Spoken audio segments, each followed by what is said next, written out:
zomi si san chi la to zai la ko no di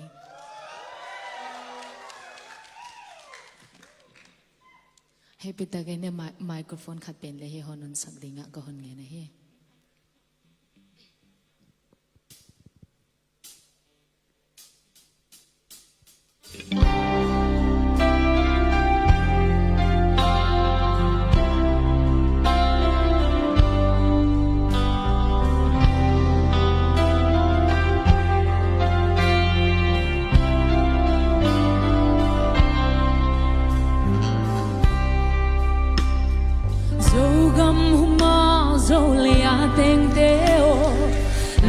ke lâu in vang ni cha lai lam pam sing sa thi lel hang dâu gam mu nang hi nai lo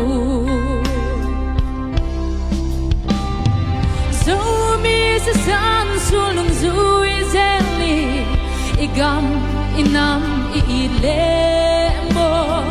sing dang lo tin kwa ni phal pa sa sa hilo mo igam palu nang buan leina suak zong hong il kei ning ayo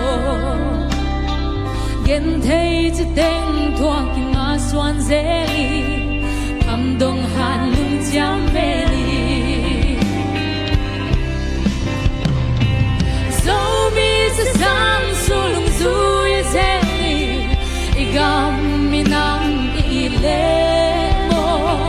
sing dang lo tin kwa ni phal dia bu pa sa sa hilo mo bu pa sa sa sing dang lo tin ni phal dia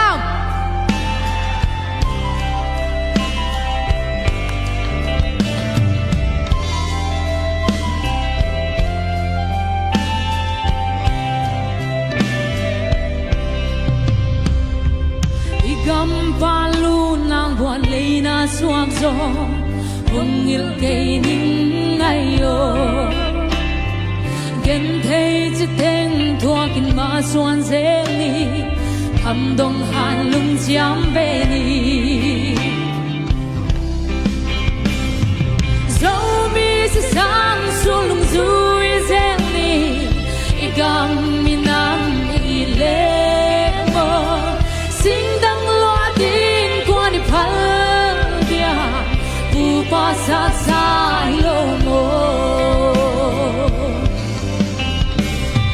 sing dang lo din kwa ni phal dia bu pa sa sa hilo mo